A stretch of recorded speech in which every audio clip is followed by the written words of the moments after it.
সুপ্রিয় শিক্ষার্থী, আশা করি তোমরা ভালো আছো। আমার আজকের ভিডিওতে তোমাদের স্বাগতম। আমি আজকে তোমাদের উত্তেজিত অবস্থায় মৌলের ইলেকট্রন বিন্যাস সম্পর্কে আলোচনা করব।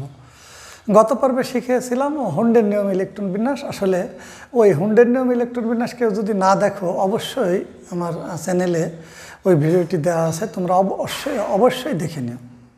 তো আমরা আজকে কি শিখব? উত্তেজিত অবস্থায় মৌলের ইলেকট্রন বিন্যাস। আচ্ছা, তো আমরা খেয়াল করি যে আমাদের আজকে টপিক উত্তেজিত অবস্থায় মৌলের ইলেকট্রন বিন্যাস।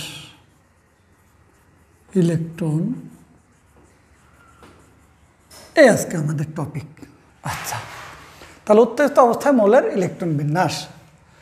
আমরা গত পর্বে অর্থাৎ হুন্ডের নিয়ম ইলেকট্রন বিন্যাস করে শিখেছিলাম। যেমন নাইট্রোজেন কত দেখো 7।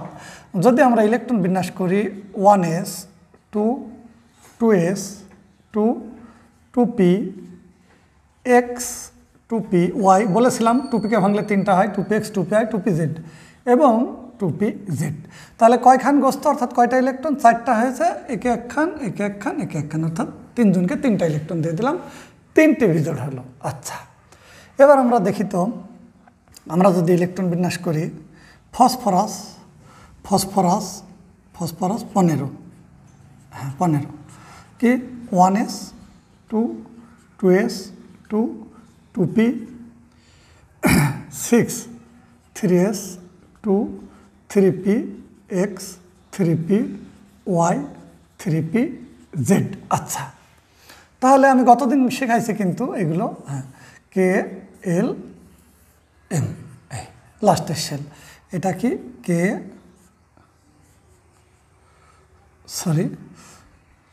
পুরোটা এল। আচ্ছা, এবার খেয়াল করি আমরা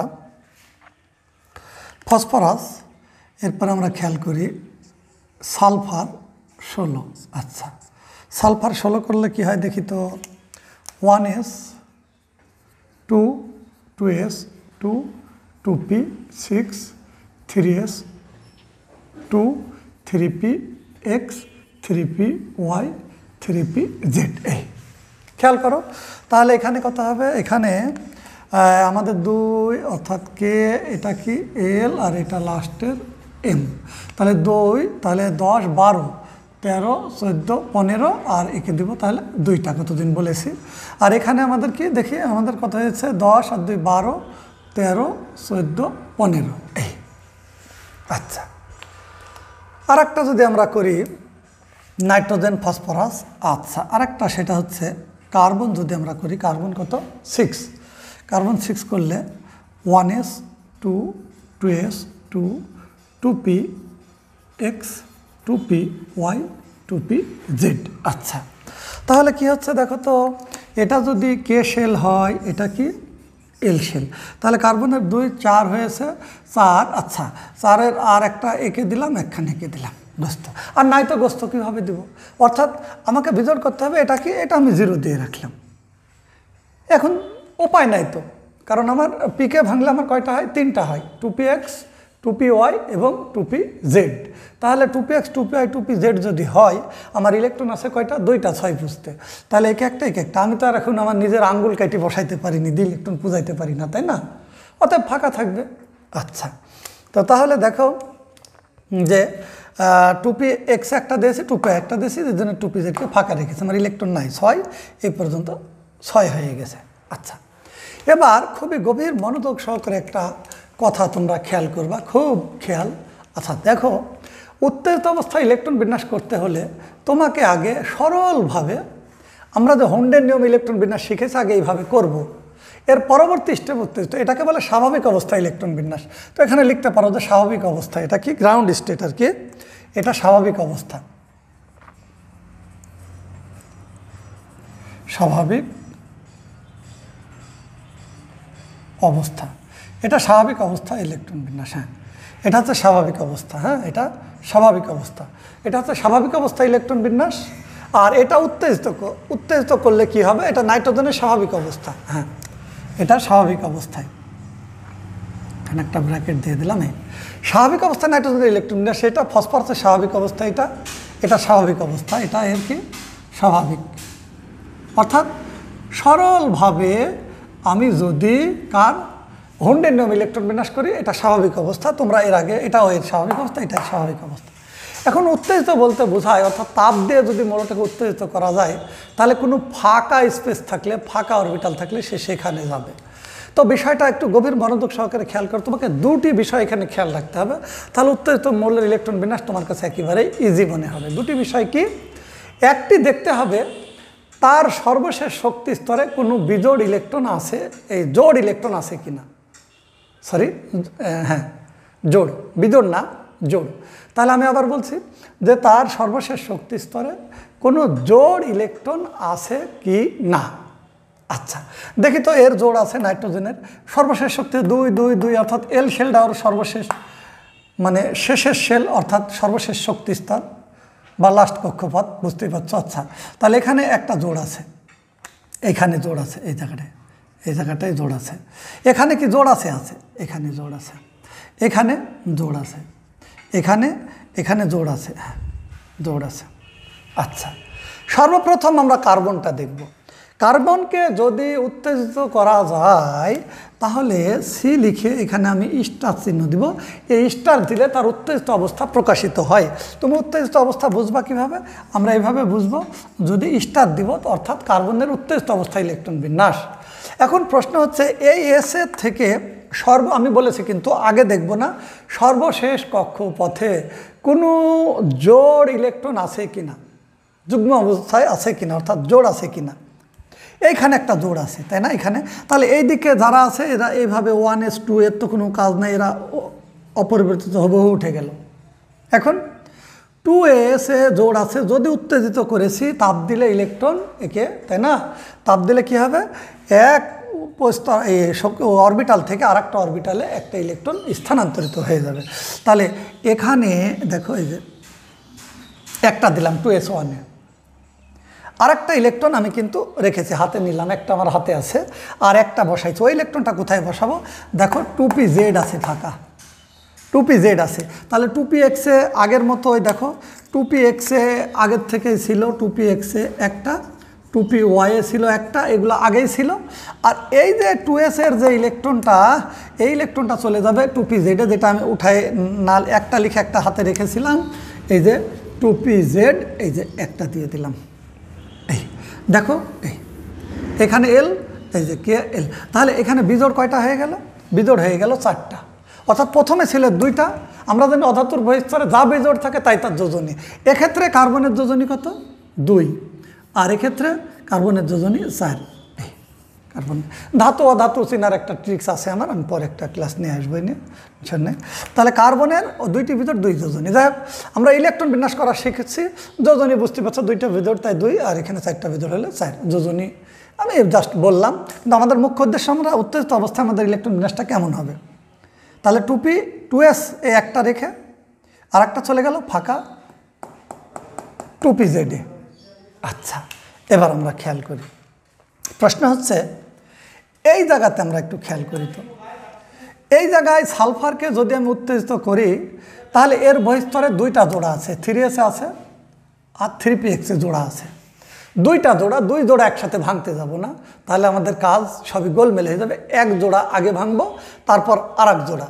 আচ্ছা আর একটা বিষয় তোমরা খেয়াল করো তো, সালফার এর আগে আমাদের ফসফরাস করলে সব থেকে বেটার হয়। হ্যাঁ ফসফরাস, তারপর আমি সালফারে আসছি, তোমাদের বুঝতে সুবিধা হবে, একটা সিকোয়েন্স ঠিক থাকবে। দেখো এই যে 3s এর 2টা আছে, তাহলে ফসফরাসকে আমি এই উত্তেজিত করলাম, এই 15 লিখলাম। এখন প্রশ্ন হচ্ছে এইগুলো আমাদের অপরিবর্তিত অবস্থায় যেমন ছিল তেমনই উঠে গেল, 1s2 2s2 2p6, এই কে শেল, এই যে এল শেল। এখন দেখো এই 3s এ কয়টা ইলেকট্রন আছে? 2টা। তাহলে একে উত্তেজিত করব, 3s1, আর একটা আমি রেখে দিলাম হাতে, কোথায় বসাবো? ফাঁকায়, যেখানে ফাঁকা আছে সেই অরবিটালে দিব। তাহলে 3s এর থেকে একটা ইলেকট্রন, দেখো 3px এ আগের থেকে একটা ছিল, এই 3py এ আগের থেকে একটা ছিল, আর 3pz এও আগের থেকে একটা ছিল। এখন তোমার মনে প্রশ্ন জাগছে না যে স্যার এখানে নেই একজন 0 ছিল, আপনি 2p জেডে দিয়ে দিলেন, কিন্তু এখানে তো ফাঁকা নাই। হ্যাঁ, ফাঁকা কিন্তু আছে। আমাদের এখানে দৃশ্যত ফাঁকা না হলেও কিন্তু আমাদের অরবিটালগুলো থাকে ওইভাবে। ইলেকট্রন না থাকলে ওখানে অরবিটাল, কারণ আমরা জানি 3s এ কয়টা ইলেকট্রন থাকে?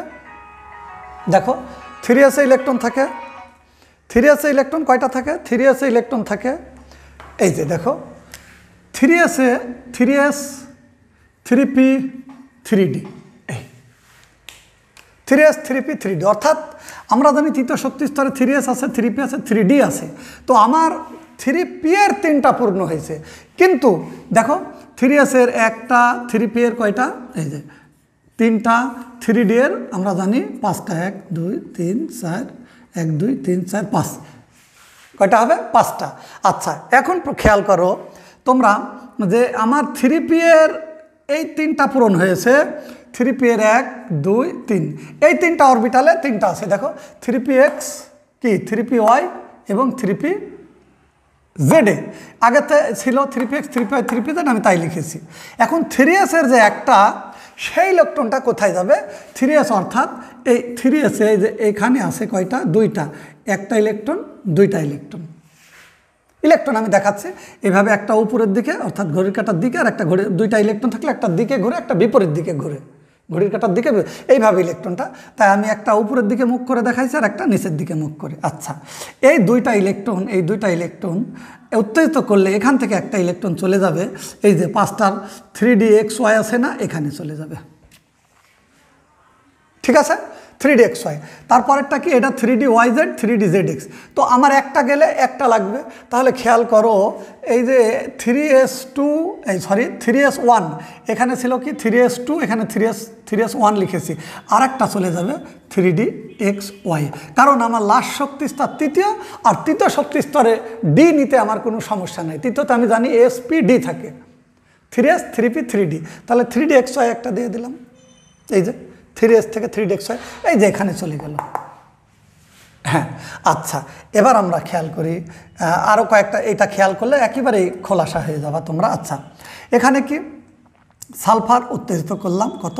16, তাহলে এটা দেখি কি হয়, 1s2 বাস কেশেল, 2s 2 2p 6, এদের কোনো কাজ নাই, আমরা তুলে দিলাম।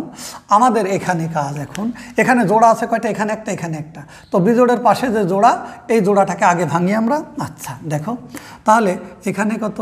3s2, এই যে 3s2, আর 3px এ একটা লিখলাম। হ্যাঁ, 3px এ একটা। এখন এই 3px এর যে জোড়া, এই জোড়ার একটা লিখেছে আর একটা আমার কাছে আছে। তাহলে দেখো তো 3py আগের থেকেই ছিল, 3py একটা ছিল, 3pz একটা। এখন এই যে 3px এর যে 2টি ইলেকট্রন ছিল, একটা লিখেছে, আর একটা কোথায় যাবে?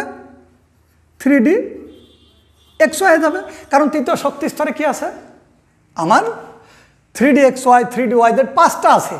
তো আমি একটা লিখছি, কারণ আমার একটা ইলেকট্রন যেতে হলে একটা অরবিটালই যথেষ্ট, আর আমার লেখার দরকার নেই। আমার যদি দরকার হয় পরে আমি 3dyz নিতে পারবো, 3dzx নিতে পারবো। আমি তো একটা জোড়া ভেঙেছি, একটা জোড়া ভেঙে একটা ইলেকট্রন ওখানে রেখেছি, আর আরেকটা যাওয়ার জন্য একটা অরবিটাল নিয়েছি 5টার মধ্যে। আশা করি বুঝতে পেরেছো। আচ্ছা, এবার খেয়াল করি আমরা এই সালফারের, এখনও আমি কিন্তু আমার 2টি কথা খেয়াল রাখতে হবে এখানে। মূল মন্ত্র যে জোড় আছে কিনা আর যাওয়ার মতো জায়গা আছে কিনা। কেন বলছে যাওয়ার মতো জায়গা আছে কিনা? নাইট্রোজেন যে আমি ওইটা বলবো। তাহলে জোড় আছে কিনা এবং যাওয়ার মতো জায়গা আছে কি না। আচ্ছা, খেয়াল করো, এখন যদি আমি এই সালফারের দিকে তাকাই, এইখানে যেমন কার্বনের বেলা একটা জোড়া ছিল, ভেঙে বহিস্তরে সব বিজোড় হয়ে গেছে দেখো, কিন্তু px এর জোড়া ভাঙার পরেও 3s এ আমার এখনও জোড়া আছে।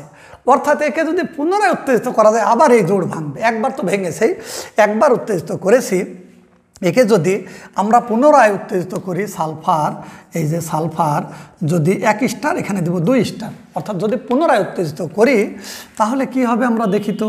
পুনরায় উত্তেজিত করলে হবে কি 1s2 অপরিবর্তিত অবস্থায় কে 2s2 2p 6 উঠে গেল। এখন এইখানে আমরা একটু খেয়াল করি, এই জায়গাটায় দেখো, খেয়াল করো, এই তো আমাদের মোটামুটি এই যে এই অঞ্চলটা আর কি, এই অঞ্চলটা। এখন 3s-এ কয়টা, এই যে 3s-এ একটা লিখলাম। আর এইগুলো তো আমাদের হুবহু যা আছে উঠবে।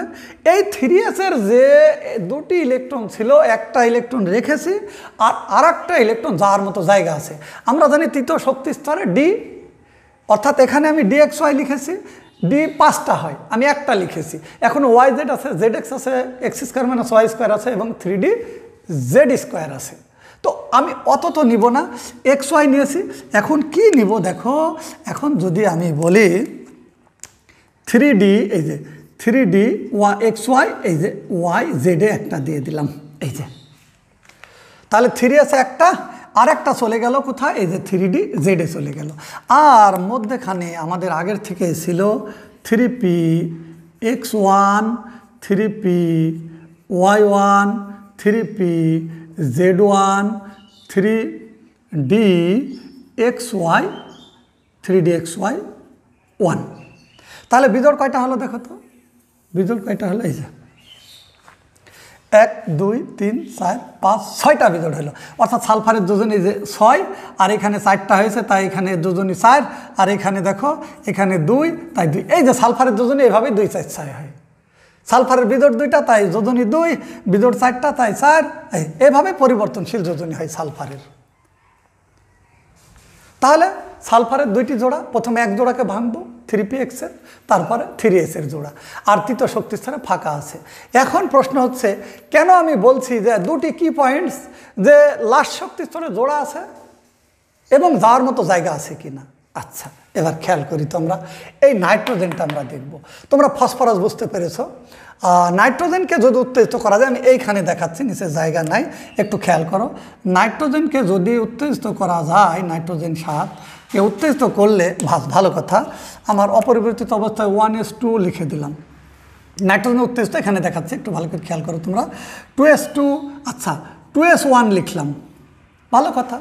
2s1 জোড়া আছে, একটা শর্ত নাইট্রোজেন ফুলফিল করেছে, কিন্তু নাইট্রোজেনে জোড় আছে, নাইট্রোজেনে জোড় আছে, কিন্তু কি নাই, যাওয়ার মতো জায়গা নাই। এই সেই যাওয়ার মতো জায়গা আছে কি নাই, এজন্যই বলেছি। তাহলে দেখো নাইট্রোজেনের 2s-এ কয়টা ইলেকট্রন আছে, 2টি। আমি লিখেছি কয়টা, একটা। কয়টা লিখেছি, একটা। আর একটা কোথায় যাবে, আর একটা যাবে px-এ যাওয়ার জায়গা নাই, কারণ আগের থেকে জোড় ফাঁকা নাই, py নাই, pz নাই। তাহলে নিশ্চয় কি ডিতে যাবে, তাই তো? ডিতে না, কারণ দ্বিতীয় শক্তি স্তরে ডি নাই। আমি বলছিলাম দোতলায় 2টা রুম, কারণ আমরা জানি দ্বিতীয় 2s 2p-তেই শেষ, অত ডি উপস্তরই নাই, তাতে ডি অরবিটাল আমি পাবো কোথায়?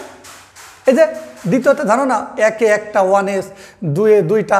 কিন্তু একটা বিষয় খেয়াল করছো, ফসফরাস এবং নাইট্রোজেন দেখতে একই রকম, দেখতে একই রকম। ফসফরাস এবং নাইট্রোজেন দেখতে একই রকম। এই যে এরও একটা জোড়, এরও একটা জোড়, এরই 3টি বিজোড়, এরও 3টি বিজোড়। কিন্তু পার্থক্য কোথায় একবার গেস করেছো কি? পার্থক্য এর লাশ শক্তি স্তর 3য় আর এর লাশ শক্তি স্তর 2য়। তাহলে হ্যাঁ, 3য় আর 2য়। ওর 2য়তে ডি নাই। কেন ডি নাই? ও মা 2s 2p, এ তো শেষ। আমরা সিরিয়াল পড়িনি, 1s 2s 2p 3s 3p 3d পড়েছি না? তাহলে 2s 2p, এই যে 2s 2p, এ 2d যদি থাকতো তাহলে আমি কি লিখতে পারতাম, 2d xy 2d yz লিখতে পারতাম। কিন্তু দ্বিতীয় শক্তি স্তরের মধ্যে ডি অরবিটাল উপস্থিতি নাই, এজন্য এর যোজনী পাস হওয়া সম্ভব না, তাই না? এরকম তো আমাদের বইয়ে 3 পাস দেওয়া আছে, এটা একটা আলাদা আলোচনা আছে, ওটার ওদিকে আমি যাচ্ছি না। তাহলে কি যে এসে কি আছে দেখো, এসে জোড়া আছে, কিন্তু উত্তেজিত করে এর বিজোড় বাড়ানো সম্ভব নয়, এর বিজোড় বাড়ানো সম্ভব নয় না। তাহলে দেখো নাইট্রোজেনের ইলেকট্রন বিন্যাস উত্তেজিত অবস্থায় এর যোজনী, এর যে 3টি বিজোড়, 3টি বিজোড়ই থাকছে, ওর উত্তেজিত হলো না। তাহলে নাইট্রোজেনের যোজ্যতায় অনেক সময় পরীক্ষা আসে, নাইট্রোজেনের যোজ্যতা ইলেকট্রন পাস হলেও যোজনী 3 কেন ব্যাখ্যা করে? যোজনী 3 কেন ব্যাখ্যা করো এরকম। তো আসলে তোমরা বলবা তখন এর দ্বিতীয় শক্তি স্তর এবং দ্বিতীয় শক্তি স্তরে ডি অরবিটালের উপস্থিতি নাই, বিধায় 2s থেকে ইলেকট্রন স্থানান্তর সম্ভব নয়, এজন্য যোজ্যতা ইলেকট্রন পাস হলো যোজনী 3। আচ্ছা, যাই হোক, তো আমি কেন হবে না, কেন এটা এই হলো না, আমি উত্তেজিত অবস্থায়, ওর জোড়া আছে কিন্তু যার মতো জায়গা নাই। আচ্ছা, তো তোমরা অনেকাংশে ক্লিয়ার হয়ে গেছো। আর একটা আমি কয়েকটা দেখাই, তাহলে একেবারে ব্রেনে সেভ হয়ে যাবে। আচ্ছা, খেয়াল করো তো। আচ্ছা, আমি যদি বলি বোরন, বোরন 5, তোমরা পজ করে করো তো, 1s2, আচ্ছা কে 2s 2 2px 2py 2pz, তাহলে পাস হতে হলে, বোরন পাস হতে হলে এখানে 1 0 0, একে উত্তেজিত করা যাবে না, তোমরা নিজেরাই করো তো, উত্তেজিতটা পজ করে উত্তেজিত করো তো বোরনের, হ্যাঁ উত্তেজিত করো, হ্যাঁ তাহলে কি হবে 1s 2 কে 2s 1, আর একটা চলে যাবে 2p y, এর ডি এর সন্ধান করার দরকার নেই তো, y আর জেডই তো খালি, তাহলে 2p x1 আগের থেকেই ছিল, আর 2p y1 এ একটা, 2p z এ 0, এটা না লিখলেও হয়, এ পর্যন্ত লিখলেই হয়। এই যে 3টি বিষয়। তাহলে আশা করি তোমাদের আর কোনো সমস্যা নাই। আমাদের দুটি জিনিস মনে রাখতে হবে, লাস্ট শক্তি স্তরে জোড় আছে, আছে এখানে জোড় আছে, আছে যার মতো জায়গা আছে, আছে এখানে। তাহলে জোড় থাকলে ওই জোড় উত্তেজিত করলে, তাপ দিলে তার কি হবে, স্থানান্তর হবে, আর ওখান থেকে আরেকটা অরবিটালে চলে যাবে। আচ্ছা, তাহলে আমরা শিখলাম যে জোড়া থাকবে এবং যার মতো জায়গা আছে কিনা সেটা একটু দেখতে হবে। উত্তেজিত করলে ওখান থেকে সেই ফাঁকা অরবিটালে ইলেকট্রন স্থান গ্রহণ করবে। আশা করি তোমরা বুঝতে পেরেছো, আর কোনো সমস্যা নাই। সবাই ভালো থাকবা, সুস্থ থাকবা। আজকের মতো এখানে বিদায় নিচ্ছি। আল্লাহ হাফেজ।